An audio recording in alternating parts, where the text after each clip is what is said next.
Desde que eu comecei a compartilhar as minhas aventuras pelo mundo Linux no YouTube, uma das perguntas mais feitas pelas pessoas é: qual é a melhor distro para...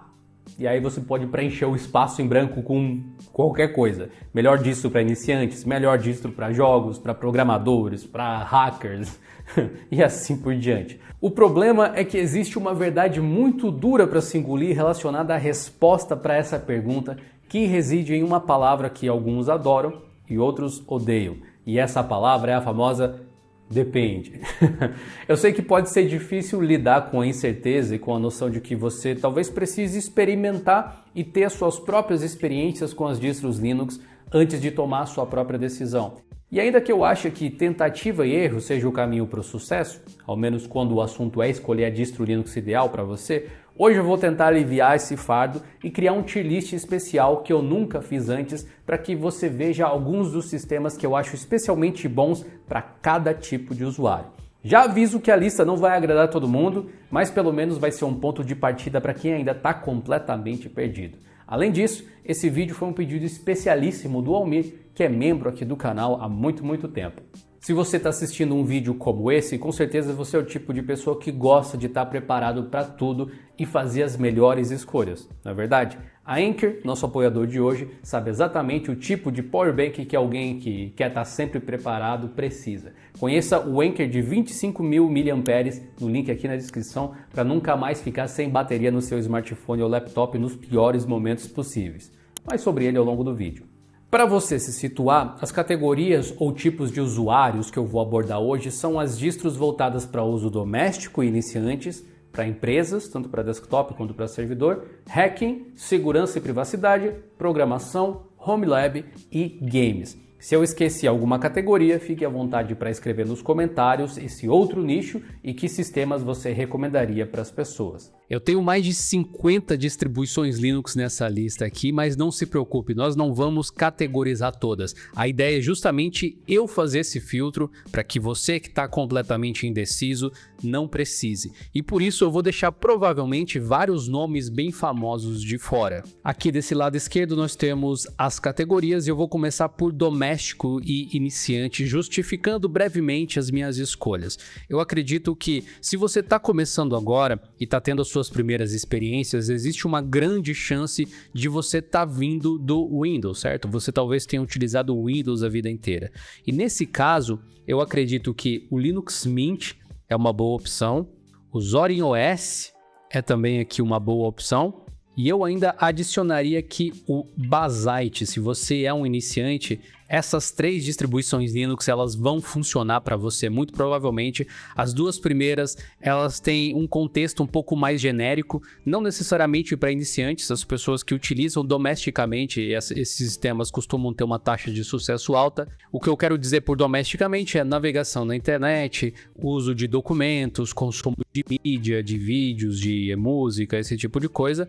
E o Bazzite em particular, ele vai funcionar nesses contextos também, mas ele é um pouco mais voltado para games. Ele pode ser utilizado dessa forma. Tem um vídeo aqui no canal, inclusive, que eu exploro justamente essa possibilidade. Apesar de eu ser um usuário talvez um pouco mais avançado, eu acredito que iniciantes não vão ter muitos problemas com essas distros, especialmente porque o setup delas é relativamente simples. Eles tomam conta de drivers e de várias coisinhas que talvez em outras distribuições você teria que dar uma estudada antes para conseguir fazer. Depois a gente vai para o desktop empresarial. Aqui as necessidades elas podem ser diferentes, as empresas elas também são diferentes. Então eu vou colocar algumas distribuições que eu acredito que podem funcionar para o contexto de desktop corporativo. A primeira delas é o Ubuntu, famoso há muitos anos, talvez seja a distribuição Linux mais famosa de todas e muito popular nesse contexto de enterprise, justamente pela integração que ele tem com ferramentas utilizadas nesses ambientes. Outra distribuição que eu colocaria aqui também é o próprio Zorin OS, que tem um contexto similar ao Ubuntu, tem até mesmo suporte pago se você precisar, pelo menos para a implementação dele. Então acredito que seja uma alternativa viável para empresas menores que querem uma experiência similar com o Windows.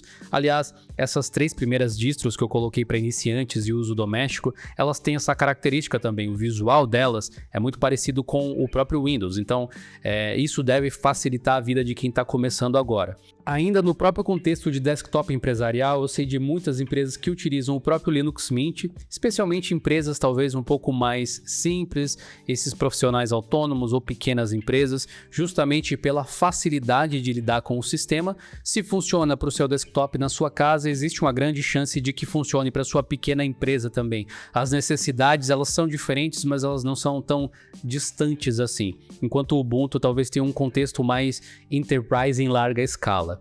E se a gente for tocar em Enterprise em larga escala, existe o Red Hat para desktop. É uma distribuição muito mais famosa no contexto de servidores, mas ele tem solução para desktop também. Então, se a sua empresa é grande, existe uma chance de ser uma boa solução, especialmente pelo suporte profissional, assim como o Ubuntu tem. E se o Red Hat e o Ubuntu funcionam nesse contexto, certamente o SUSE funciona também, ou o OpenSUSE, né? No caso aqui, se você quiser o suporte corporativo, especificamente, você vai ter que utilizar o SUSE Linux Enterprise Desktop. Ainda em empresas, mas agora pensando em servidores, as coisas elas não são tão diferentes assim. O Ubuntu continua sendo uma opção muito boa, especialmente o Ubuntu Server, obviamente. Acho que a gente poderia colocar o Red Hat aqui também da mesma forma, assim como o próprio OpenSUSE ou o SUSE nesse caso, que para servidor seria a versão de servidor dele também, assim como o Red Hat seria a versão de servidor do Red Hat. No caso do SUSE seria o SLES, que é o SUSE Linux Enterprise Server. Mas a gente não precisa se limitar a isso, depende um pouco do propósito do servidor, né? Essas 3 distribuições elas conseguem ser bem genéricas e fazer de tudo um pouco. Mas, por exemplo, certamente o Debian funcionaria muito bem aqui. Diferentemente das outras 3, ele não tem um suporte corporativo, não existe uma empresa por trás do Debian, então o suporte dele vem através da sua própria infra, das próprias pessoas que trabalham com a sua infra de TI, ou então de empresas terceirizadas ou alguma coisa assim. Acho que eu colocaria o Alma Linux nessa mesma pegada, que é uma versão comunitária do Red Hat, mas que tem suporte profissional de algumas empresas que mantém ele. Nessa mesma pegada eu colocaria o Rocky Linux, que é outro clone do Red Hat Enterprise Linux. E talvez eu tenha que mover as minhas distros um pouco para cá. Que realmente para servidores, né, tem muitas coisas, mas eu diria que o TrueNAS é uma distribuição Linux com nível Enterprise tranquilamente também, mais voltado obviamente para armazenamento especialmente, e se você está buscando virtualização, muito provavelmente o Proxmox iria funcionar muito bem. A gente tem, eu acho que eu posso até desenhar aqui ao redor, ó, mais ou menos isso. Não sei se alguma outra vai ter mais distribuições do que para servidores, mas essa daqui é uma ótima lista de opções para você testar e encontrar a que funciona melhor para você. Eu já estou reduzindo consideravelmente a lista, mas pensando em cobrir todos os cenários, é mais ou menos isso, né? Depois a gente tem aqui distribuições voltadas para hacking e redes. Eu acho que a primeira opção, talvez a primeira que você devesse testar aqui nesse contexto, famosíssimo Kali Linux. Eu acho que funciona muito bem. Hacking e redes, né? Muitas vezes as pessoas se confundem só como distribuições para você estudar esse tipo de coisa, e de fato elas são ótimas para isso, mas elas são ferramentas de trabalho, de auditoria também. Então o Kali Linux ele vai se encaixar muito bem aqui. Talvez seja a distribuição Linux mais famosa nesse contexto, com maior suporte, com mais empresas fazendo até eventos a respeito dele e tudo mais, treinamentos. É uma boa distribuição para estar no radar se o seu nicho de uso é esse aqui. Mas não é a única, o Parrot também seria uma alternativa, é um concorrente dele, tem vídeo sobre ambos aqui no canal. E eu acho que para dar uma terceira alternativa, se você quer uma base diferente, muito provavelmente o BlackArch iria funcionar muito bem. Esses 3, eles são basicamente, do meu ponto de vista, pelo menos 3 versões da mesma coisa. Muda um pouco o ferramental, tipo ferramentas que vêm pré-instaladas com eles, mas em geral você consegue instalar qualquer uma das ferramentas que você necessite para pentest, redes e hacking em qualquer um deles. O BlackArch tem a vantagem de ter o repositório AUR à sua disposição, apesar de que recentemente a gente teve uns problemas de segurança com o AUR, mas continua sendo um vasto repositório de ferramentas. Já para segurança e privacidade, vale a pena dizer que todas essas distros têm um nível altíssimo de segurança e de privacidade, especialmente se você comparar com o Windows.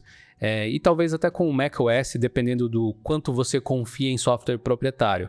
Mas quando o assunto é segurança e privacidade no nível um pouco mais elevado, de fato mais sério, existem distribuições que se destacam, como por exemplo o Tails Linux. Eu diria que se você realmente precisa de anonimato, sei lá, sua vida depende disso, você é um jornalista ou, enfim, você só é alguém muito precavido que quer ficar anônimo na internet, o Tails Linux é uma ótima solução.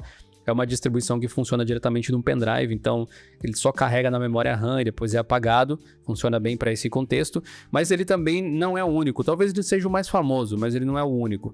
Outro muito famoso é o CubesOS, que tem uma abordagem de privacidade e segurança diferente, focada em virtualização. Também tem vídeo a respeito dele aqui no canal. Se eu não me engano, é a distribuição que o Edward Snowden tinha citado como uma boa solução de privacidade e segurança algum tempo atrás, e ele acabou ficando famoso. Então vocês conseguem encontrar material a respeito dele aqui no canal. E tem um outro que esse eu acredito que eu ainda não fiz vídeo a respeito, mas é um projeto muito interessante chamado Runix.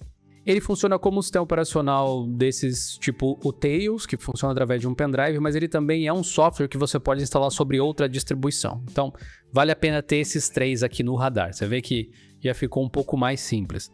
Se você for um programadores aqui eu também penso com pessoas, assim como o pessoal de privacidade de redes e de hacking, eu já penso como usuários mais avançados. Você poderia usar qualquer distribuição Linux, literalmente, mas eu vou fazer algumas sugestões. Talvez você seja um estudante de programação e esteja descobrindo o Linux só agora. Eu acredito que uma boa distribuição é o Bluefin. Muitos programadores gostam dessa distribuição pela imutabilidade dela e por ele ter várias ferramentas já pré-instaladas ou de fácil acesso para quem quer trabalhar com desenvolvimento. Mas eu certamente não poderia deixar de fora o próprio Arch Linux aqui. É uma distribuição teoricamente mais complexa, mas que muitos programadores gostam de utilizar para desenvolver justamente. Acho que o Fedora se encaixaria muito bem aqui também. Tanto no Arch quanto no Fedora você tem pacotes muito recentes de tecnologias. Muita gente que desenvolve pro Red Hat Enterprise Linux ou pro Alma Linux ou pro Rock, cria ferramentas e softwares que vão rodar dentro desses sistemas em produção, desenvolve no Fedora, porque o Fedora é meio que o upstream dessas outras distribuições. Ou seja, essas distribuições, Red Hat, Alma Linux e Rock, elas são derivadas do Fedora, então ele se torna uma boa ferramenta. Assim como o Ubuntu pode se encaixar muito bem aqui, é uma das distribuições mais usadas para desenvolvimento até hoje, especialmente porque existe uma grande chance de você desenvolver algo no Ubuntu e fazer deploy em um Ubuntu server ou num desktop, então acaba sendo um ambiente familiar. Eu sei que muitos desenvolvedores também gostam do conceito do NixOS, pelo lance de ser um ambiente declarativo, você consegue replicar com, teoricamente, né, um pouco mais de facilidade os seus ambientes, enfim, requer uma curva de aprendizado, tem vídeo a respeito dele aqui no canal também, mas é uma distribuição interessante, e aí talvez seja uma questão pessoal, mas eu acho o Pop! OS muito interessante, porque ele é o Ubuntu, só que com os esquemas de auto-tiling que muitos programadores gostam, né? A versão mais recente dele tem o Cosmic em desenvolvimento ainda, então tem essa questão de não ser, talvez, o puro suco da excelência, mas eu ainda acho que é uma boa recomendação para usuários um pouco mais avançados. Tenha em mente de que não é porque você é um usuário avançado que você precisa utilizar uma dessas distros. Você poderia facilmente utilizar o Linux Mint ou o Zorin OS para programação. De fato, eu conheço muitos desenvolvedores, muitas pessoas que têm conhecimento técnico absurdo e utilizam o Linux Mint pela facilidade. Estamos chegando agora para a parte de Home Lab. Você acompanha os vídeos aqui do canal a respeito desse assunto, gostaria de ter um Home Lab, que sistemas você poderia utilizar aqui? Bom, tecnicamente, qualquer um desses aqui da linha de servidor funcionaria, faria sentido. Talvez o Red Hat faria menos sentido, já que ele tem uma versão paga, né? Mas existem outros que poderiam se encaixar aqui facilmente. Além dos que eu já mencionei, eu acho que o TrueNAS é um bom sistema para Home Lab, para você ter um NAS customizado. O Proxmox é bom para você ter um Home Lab também, mais focado em virtualização nesse caso, onde você pode colocar qualquer coisa que você queira rodar, inclusive você pode rodar um TrueNAS dentro do Proxmox. Não sei por que você faria isso necessariamente, né? A menos que você tenha um hardware muito bom, mas você pode fazer isso. E eu adicionaria aqueles sistemas que realmente facilitam a entrada das pessoas no mundo do Home Lab. O primeiro deles é o ZimOS. Uso aqui em 2 servidores, gosto muito. Outro é o Umbrel, muito parecido do ZimOS. Se a ideia é rodar aplicativos, fazer self-host de aplicações, esses 2 aqui são uma ótima dupla. Se você não se entender com nenhum deles, o Runtip é mais um similar que poderia funcionar muito bem.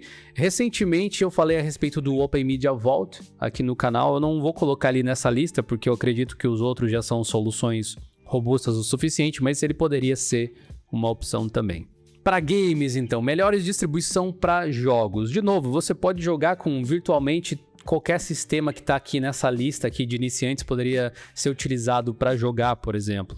Mas existem algumas distribuições que se destacam um pouco mais, o Basite é uma delas, então se você está pensando em uso desktop mais focado em jogos, é uma distribuição muito agradável para isso. Se você não tem muito medo de sujar as mãos um pouquinho, o CashOS, sem dúvida, é uma boa alternativa também. Se você tem um Steam Deck ou um hardware compatível, o SteamOS da Valve acaba sendo uma boa alternativa, especialmente se você tem uma placa da AMD, por exemplo, quer montar um PC para colocar ali na sala ou alguma coisa assim, ter uma experiência bem console. O SteamOS ele pode ser uma boa opção, apesar de ter algumas limitações de hardware por enquanto. Eu adicionaria ainda nessa lista uma distribuição que particularmente eu não gosto tanto assim, mas eu reconheço que muitas pessoas gostam de utilizar para jogar, que é o Nobara. E você não precisa pensar muito além disso, sabe? Eu fiz um filtro aqui, fiz. Mas se você tá só começando e não quer ter que testar diversas, simplesmente teste as primeiras que eu coloquei aqui. Se você é um iniciante ou só quer uso doméstico e não sabe por onde começar, teste o Linux Mint. Se você quiser uma distribuição para desktop enterprise, teste o Ubuntu primeiro. Se ele não funcionar para você, você testa outras coisas. Se você quer um sistema para servidores na sua empresa, vai de Ubuntu de novo, em primeiro lugar, testa ele. Para hacking e redes, vai de Kali. Para privacidade, vai de Tails. Para desenvolvimento, testa o Bluefin. Ele realmente tem várias ferramentas para desenvolvimento pré-setadas, que é muito interessante. Para você ter o seu Home Lab, na verdade aqui eu faria uma pequena troca. Eu diria para você testar o ZimOS em primeiro lugar. Se você quiser fazer hospedagem de aplicativos especificamente. Ele funciona para arquivos também, mas é melhor para aplicativos. Se você quer hospedar arquivos, tem um NAS, o TrueNAS é uma boa opção.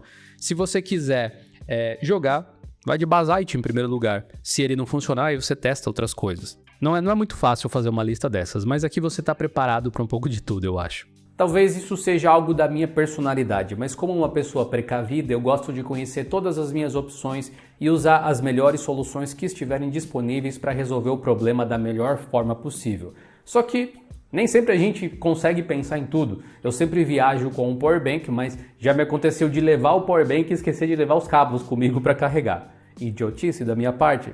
Talvez, mas ninguém é perfeito. Mas graças ao powerbank de 25.000 mAh da Anker, nosso apoiador, isso nunca mais vai ser um problema. Não só ele armazena muita energia de forma muito compacta, como ele também já vem com não um, mas 2 cabos embutidos, que simplesmente não tem como perder. Um deles funciona até como uma alça para levar o seu powerbank por aí se você quiser. Com o display gigante que ele tem, fica fácil de entender os níveis de carga, a potência e a temperatura da bateria para que você esteja sempre no controle. Além dos 2 cabos embutidos, um deles retrátil, com 70 centímetros, você ainda vai ter outras 2 portas para carregar até 4 dispositivos ao mesmo tempo.